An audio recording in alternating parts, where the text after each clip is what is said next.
Reinaldo Azevedo, para a gente poder seguir aqui com a live, com todos os principais assuntos.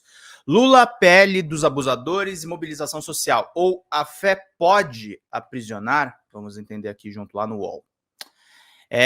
Consta que o presidente Lula reúne na manhã desta segunda ministros e parlamentares da coordenação política e, sendo assim, ele próprio decide, então, coordenar os coordenadores para definir uma estratégia de resistência ao avanço do PL 1904, o projeto dos estupradores, que faz com que um criminoso se torne sócio do Estado na imposição de uma pena à pessoa violada. Devem participar da reunião os ministros Alexandre Padilha, de Relações Institucionais, Rui Costa, da Casa Civil, Márcio Macedo, da Secretaria-Geral, Fernando Haddad, da Fazenda, Laércio Portela, da Comunicação Social, e os líderes do governo no Senado, Jacques Wagner, e na Câmara, José Guimarães, e no Congresso, Randolfo Rodrigues.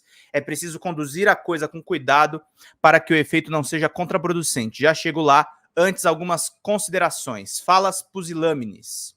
O deputado Sóstenes Cavalcante, do PL, o pai do PL, do abusador da civilidade política e do direito penal, falou ao Fantástico com ar de pio de um homem de Deus, como se preocupado apenas com o feto, e contou uma lorota. Nada aconteceria com a menina caso se submetesse a esse procedimento, porque ela é inimputável.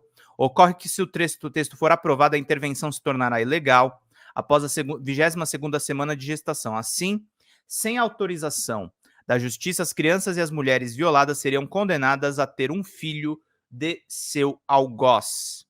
O programa dominical levou ao ar a declaração do ator Juliano Casarré, que eu já tinha visto aqui e ali em algumas outras circunstâncias. Pouco sabia sobre esse senhor. Pesquisei um tantinho.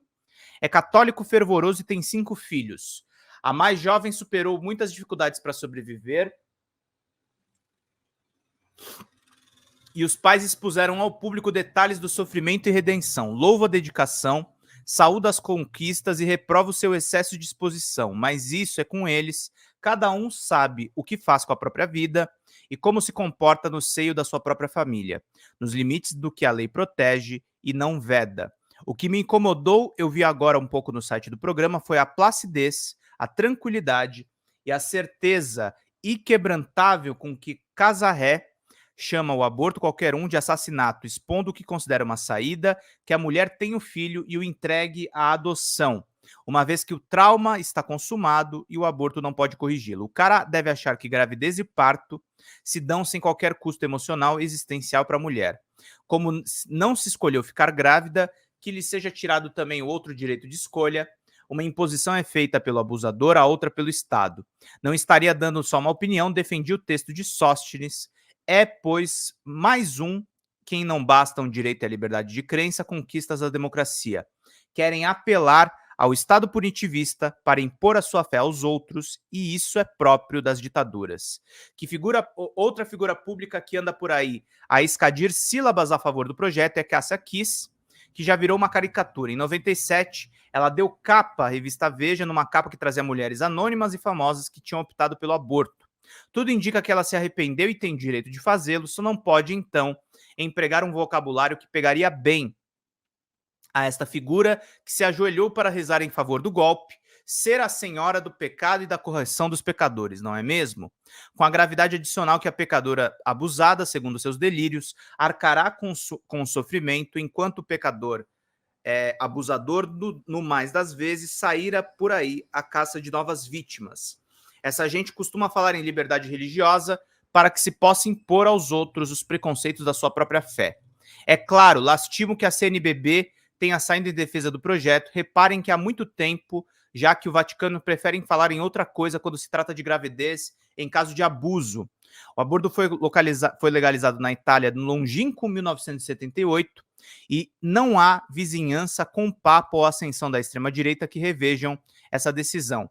Esperava que a igreja atacasse o texto, Reinaldo? Não, poderia ter escolhido o silêncio prudente, dadas as circunstâncias. Num país em que milhares de meninas pobres são abusadas todos os anos, eu prefiro que os senhores bispos vejam Deus na assistência à pobreza e à miséria, não na apologia do martírio alheio. Voltar as costas para a infância aviltada e para as vidas sempre comprometidas é um convite para aquelas que nada têm, que revivam as chagas do Cristo, enquanto os supostos guardiões da palavra de Deus se recolham em seu conforto. É um lixo moral e religioso. Voltando à articulação política, Sóstenes nunca escondeu que está numa mera operação política, já deixou claro, testar o presidente Lula. O pastor e sua turma usam a desgraça alheia num jogo de ganha-ganha.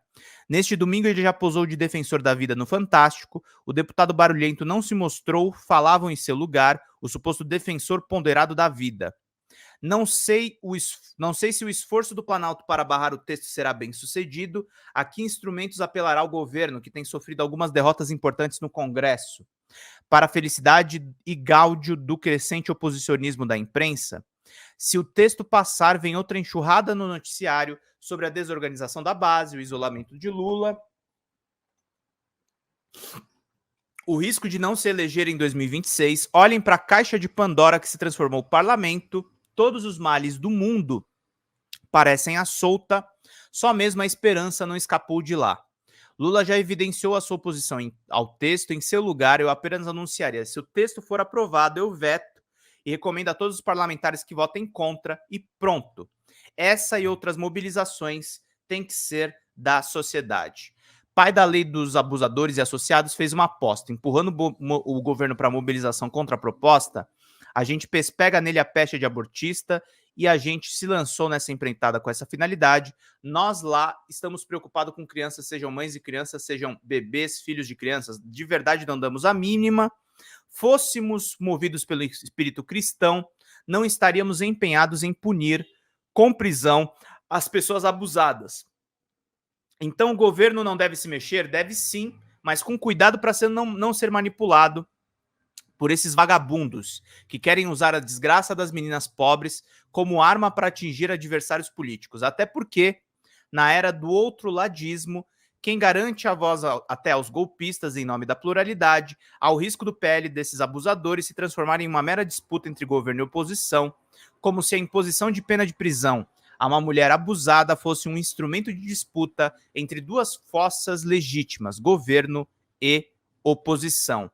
Mas a oposição não é legítima? A oposição é, ou não existe democracia. Quando, no entanto, ela se articula em torno de um projeto que faz do abusador o elemento para gerar obrigações de penas às vítimas, o que se busca é a deslegitimação do próprio regime democrático. Que o governo se opõe à barbaridade, mas lembrando sempre que o protagonismo da luta contra o PL dos estupradores tem que ser e tem que continuar a ser a da sociedade.